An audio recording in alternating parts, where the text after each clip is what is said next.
1 Coríntios capítulo 10.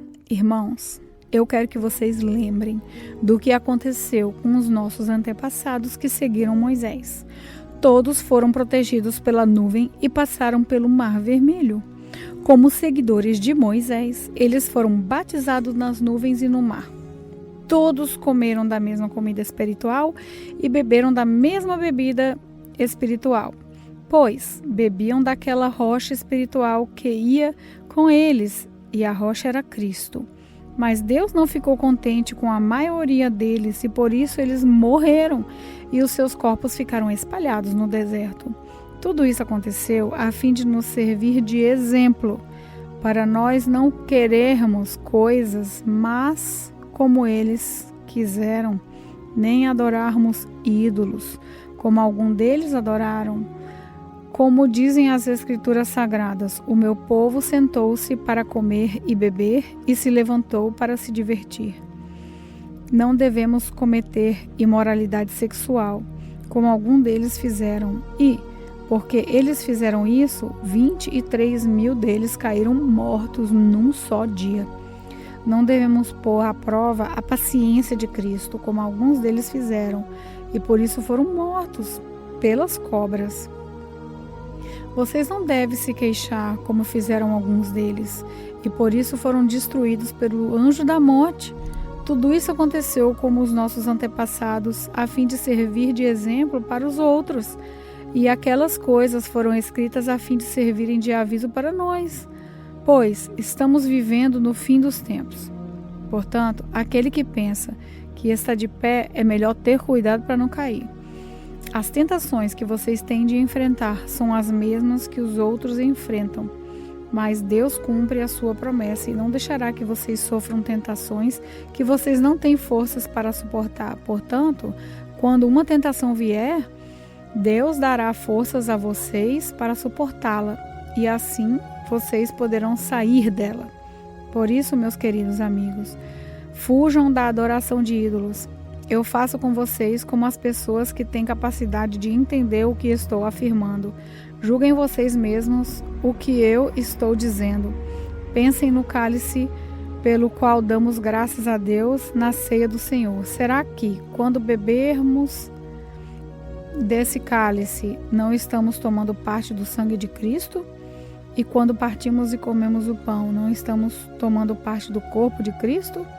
Mesmo sendo muitos, todos comemos do mesmo pão, que é um só, e por isso somos um só corpo. Pensem no povo de Israel. Aqueles que comem as coisas oferecidas em sacrifício tomam parte juntos no sacrifício que é oferecido a Deus no altar. O que eu quero dizer com isso? Que o ídolo ou o alimento que é oferecido a ele tem algum valor? Claro que não. O que eu estou dizendo é que aquilo que é sacrificado nos altares pagãos é oferecido aos demônios e não a Deus. E eu não quero que vocês tomem parte nas coisas dos demônios. Vocês não podem beber do cálice do Senhor e também do cálice dos demônios. Vocês não podem comer da mesa do Senhor e também da mesa dos demônios. Ou será que queremos provocar o Senhor, fazendo com que ele fique com ciúmes? Por acaso vocês pensam que somos mais fortes do que ele? Alguns dizem assim: podemos fazer tudo o que queremos. Sim, mas nem tudo é bom. Podemos fazer tudo o que queremos, mas nem tudo é útil. Ninguém deve buscar os seus próprios interesses e sim os interesses dos outros. Vocês podem comer de tudo o que se vende no açougue, sem terem nenhuma dúvida de consciência, pois, como dizem as Escrituras Sagradas, a terra e tudo o que há nela existe pertencem ao Senhor. Se alguém não é cristão, convidá-los para comer e vocês resolverem ir, comam o que for posto na frente de vocês e não façam perguntas por motivo de consciência. Mas, se alguém disser a você, essa comida foi oferecida aos ídolos, nesse caso, não comam, por causa daquele que disse isso e também por motivo de consciência. Não estou falando da sua própria consciência, mas da consciência do outro. Mas se alguém pode perguntar, por que é que a minha liberdade deve ser diminuída pela consciência dos outros? Se eu agradeço a Deus o alimento que como, por que é que sou criticado? Se já o agradeci a Deus. Portanto, quando vocês comem ou bebem ou fazem qualquer outra coisa, façam tudo para a glória de Deus.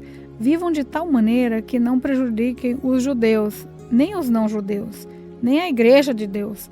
Façam como eu, procuro agradar a todos em tudo que eu faço, não pensando no meu próprio bem, mas no bem de todos, a fim de que eles possam ser salvos. 1 Coríntios, capítulo 11. Sigam o meu exemplo, como eu sigo o exemplo de Cristo. Eu os elogio porque vocês sempre lembram de mim e seguem as instruções que eu passei para vocês. Mas quero que entendam que Cristo tem autoridade sobre todo marido, que o marido tem autoridade sobre a esposa e que Deus tem autoridade sobre Cristo. Se o homem cobre a cabeça quando ora ou anuncia a mensagem de Deus, nas reuniões de adoração, ele está ofendendo a honra de Cristo. E se uma mulher não cobre a cabeça quando ora ou anuncia a mensagem de Deus nas orações, nas reuniões de adoração, ela está ofendendo a honra do seu marido. Nesse caso, não há nenhuma diferença entre ela e a mulher que tem a cabeça raspada. Se a mulher não cobre a cabeça, então é melhor que ela corte o cabelo de uma vez, já que é vergonhoso para a mulher rapar a cabeça ou cortar o cabelo. Então, ela deve cobrir a cabeça. O homem não precisa cobrir a cabeça, pois ele reflete a imagem e a glória de Deus, mas a mulher reflete a glória do homem. Pois o homem não foi feito da mulher, mas a mulher feita do homem. O homem não foi criado por causa da mulher, mas sim a mulher por causa do homem. Portanto, por causa dos anjos, a mulher deve pôr um véu na cabeça para mostrar que é debaixo da autoridade do marido. No entanto, por estarmos unidos com o Senhor, nem a mulher é independente do homem, nem o homem é independente da mulher. Porque assim como a mulher foi feita do homem, assim também o homem nasce da mulher. E tudo vem de Deus. Julguem vocês mesmos. Será que é certo que, num culto de adoração, a mulher ore a Deus sem estar com a cabeça coberta? Pois a própria natureza ensina que o cabelo comprido é uma desonra para o homem. Mas para a mulher, o cabelo comprido é motivo de orgulho. O cabelo foi dado a ela para lhe servir de véu. Mas, se alguém quer discutir sobre esse assunto, o que eu posso dizer é que nem nós, nem as igrejas de Deus temos outros costumes nas reuniões de adoração. Nas instruções que agora vou dar a vocês, eu não posso elogiá-los, pois as suas reuniões de adoração fazem mais mal do que bem. Para começar, me contaram que nessas reuniões há grupos de pessoas que estão brigando, e eu creio que, em parte, isso é verdade. Não há dúvida de que é preciso haver divisões entre vocês, mas que fique claro que não, que são os que estão, mas que fique claro que são os que estão certos.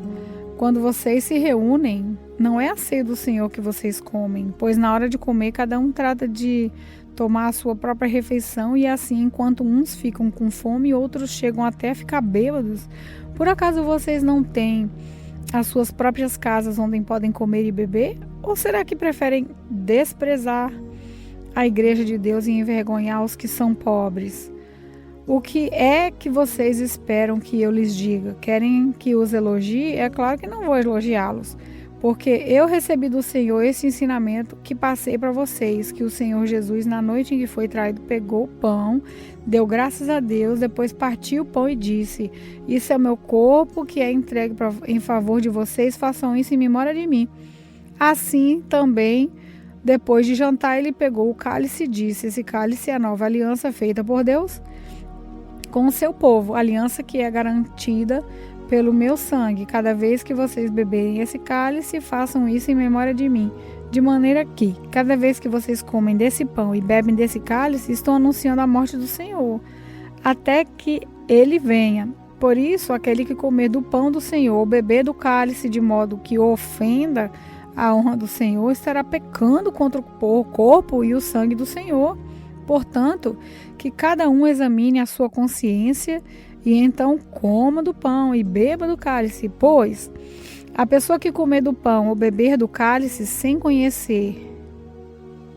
reconhecer que se trata do corpo do Senhor, estará sendo julgada ao comer e beber para o seu próprio castigo. É por isso que muitos de vocês estão doentes e fracos, e alguns já morreram. Se examinássemos primeiro a nossa consciência, nós não seríamos julgados pelo Senhor, mas somos julgados e castigados pelo Senhor para não sermos condenados junto com o mundo. Portanto, meus irmãos, quando vocês se reúnem para a ceia do Senhor, esperem uns pelos outros. E, se alguém estiver com fome, que coma em casa, para que Deus não castigue vocês por causa dessas reuniões. Os outros assuntos eu resolverei quando chegar aí. 1 Coríntios, capítulo 12. Meus irmãos, quero que vocês saibam a verdade a respeito dos dons do Espírito que o Espírito Santo dá. Vocês sabem que, quando ainda eram pagãos, vocês eram desviados de várias maneiras para a adoração dos ídolos, os quais não têm vida. Por isso, precisam compreender que ninguém que diz que Jesus seja maldito pode estar falando pelo poder do Espírito de Deus, e que ninguém pode dizer Jesus é Senhor, a não ser que seja guiado pelo Espírito Santo. Existem tipos diferentes de dons espirituais, mas é um só e o mesmo Espírito que dá esses dons. Existem maneiras diferentes de servir, mas o Senhor que servimos é o mesmo. Há diferentes habilidades para realizar o trabalho, mas é o mesmo Deus que dá a cada um habilidade para fazê-lo. Para o bem de todos, Deus dá a cada um alguma prova da presença do Espírito Santo. Para uma pessoa, o Espírito dá a mensagem de sabedoria e para outra, o mesmo Espírito dá a mensagem de conhecimento. Para uma pessoa, o mesmo Espírito dá fé e para outra dá o poder da cura. Uma pessoa recebe do Espírito poder para fazer milagres e outra recebe o dom de anunciar a mensagem de Deus. Ainda outra recebe a capacidade para fazer a diferença entre os dons que vêm do Espírito e os que não vêm dele. Para uma pessoa, o Espírito dá a capacidade de falar em línguas estranhas e a outra lhe dá a capacidade de interpretar o que essas línguas querem dizer. Porém, é um só e o mesmo Espírito quem faz tudo isso. Ele dá um dom diferente para cada pessoa conforme ele quer. Cristo é como um corpo, o qual tem muitas partes, e todas as partes, mesmo sendo muitas, formam um só corpo. Assim também, todos nós, judeus e não judeus, escravos e livres, fomos batizados pelo mesmo Espírito para formar um só corpo, e a todos nós foi dado de beber do mesmo Espírito. Pois o corpo não é feito de uma só parte, mas de muitas. Se o pé disser, já que não sou mão, não sou do corpo, nem por isso deixa de ser do corpo. Se o ouvido dizer, já não sou olho, não sou do corpo, nem por isso deixa de ser do corpo. Se o corpo todo fosse olho, não poderíamos ouvir. Se o corpo todo fosse ouvido, como poderíamos cheirar? Assim Deus colocou cada parte diferente do corpo conforme Ele quis. Se o corpo todo fosse uma só parte, não existiria corpo. De fato, existem muitas partes, mas um só corpo. Portanto, o olho não pode dizer à mão, eu não preciso de você. E a cabeça não pode dizer para o pé, não preciso de você. O fato é que as partes do corpo que parecem ser as mais fracas são as mais necessárias. E aquelas que achamos menos honrosas são as que tratamos com mais honra. E as partes que parecem ser feias recebem um cuidado especial. E as outras mais bonitas não precisam. Foi assim que Deus fez o corpo, dando mais honra às partes menos honrosas. Desse modo não existe divisão no corpo, mas todas as suas partes têm o mesmo interesse umas pelas outras. Se uma parte do corpo sofre, todas as outras sofrem com ela. Se uma é elogiada, todas as outras se alegram com ela.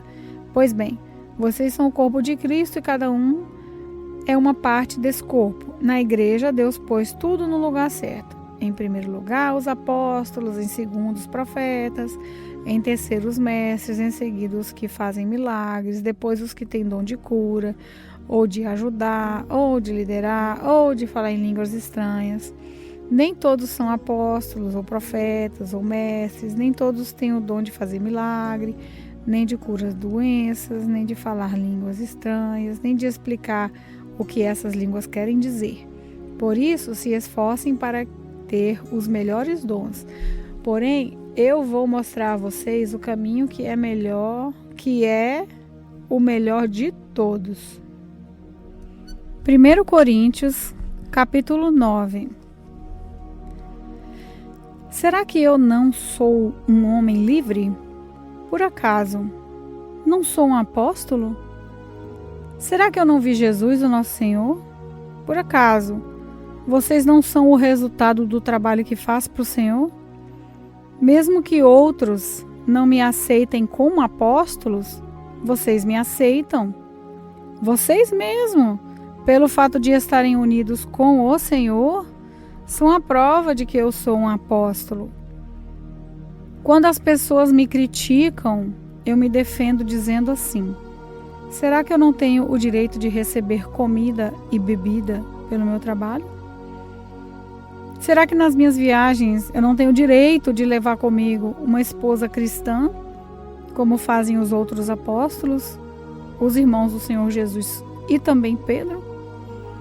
Ou será que Barnabé e eu somos os únicos que temos que trabalhar para nos sustentar? Quem já ouviu falar de algum soldado que pagou as suas próprias despesas no exército? Ou qual é o fazendeiro que não come das uvas da sua própria plantação? Ou qual é o pastor que não toma o leite do seu gado? Não pensem que eu me apoio somente nesses exemplos da vida diária, pois a lei diz a mesma coisa. Na lei de Moisés está escrito assim: não amarre a boca do boi quando ele estiver pisando o trigo. Por acaso Deus está interessado nos bois? Ou foi a nosso respeito que ele disse isso? É claro que isso está escrito em nosso favor. Tanto a pessoa que planta como a que colhe fazem o seu trabalho na esperança de receber sua parte na colheita. Se temos semeado entre vocês a semente espiritual, será demais se recebermos de vocês alguma recompensa material? Se outros têm o direito de esperar isso de vocês, será que nós não temos muito mais desse direito do que eles? No entanto, nós não temos usado esse direito. Pelo contrário, temos aguentado tudo para não atrapalhar o Evangelho de Cristo. Certamente vocês sabem que os que trabalham no templo é do templo que recebem o seu alimento. E sabem também que os que oferecem sacrifício no altar recebem uma parte da carne dos animais que são sacrificados ali. Assim o Senhor mandou também que aqueles que anunciam o Evangelho vivam do trabalho de anunciar o Evangelho. Mas eu não tenho usado nenhum desses direitos, nem estou escrevendo isso para exigir esses direitos para mim mesmo. Eu preferia morrer a fazer isso. E ninguém vai me tirar o orgulho que eu tenho de agir assim. Eu não tenho o direito de ficar orgulhoso por anunciar o Evangelho. Afinal de contas, fazer isso é a minha obrigação. Ai de mim, se não anunciar o Evangelho. Por isso, eu faço o meu trabalho por minha própria vontade. Então, posso esperar algum pagamento? Porém, se faço como um dever, é porque é um trabalho que Deus me deu para eu fazer. Nesse caso, qual o pagamento que recebo? É a satisfação de anunciar o Evangelho sem cobrar nada e sem exigir os direitos que tenho como pregador do Evangelho. Sou um homem livre, não sou escravo de ninguém, mas eu me fiz escravo de todos a fim de ganhar para Cristo o maior número possível de pessoas. Quando trabalho entre os judeus, vivo como judeu a fim de ganhá-los para Cristo. Não estou debaixo da lei de Moisés, mas quando trabalho entre os judeus, vivo como se estivesse debaixo da lei, para ganhar os judeus para Cristo. Assim também, quando estou entre os não-judeus, vivo fora da lei de Moisés a fim de ganhar os não-judeus para Cristo. Isso não quer dizer que eu não obedeço à lei de Deus, pois eu estou, de fato, debaixo da lei de Cristo. Quando estou entre os fracos na fé, eu me faço fraco também, a fim de ganhá-los para Cristo. Assim, eu me torno tudo para todos, a fim de poder, de qualquer maneira possível, salvar alguns. Faço tudo isso por causa do Evangelho, a fim de tornar parte nas suas bênçãos. Vocês sabem que numa corrida, embora todos os corredores tomem parte, somente um ganha o prêmio. Portanto, corram de tal maneira que ganhem o prêmio. Todo atleta que está treinando aguenta exercícios duros, porque quer receber uma coroa de folha de louros, uma coroa que, aliás, não dura muito. Mas nós queremos receber uma coroa que dura para sempre, por isso corro direto para a linha final. Também sou como um lutador de boxe que não perde nenhum golpe. Eu trato o meu corpo duramente e o obrigo a ser completamente controlado para que, depois de ter chamado outros para entrarem na luta, eu mesmo não tenha de ser eliminado dela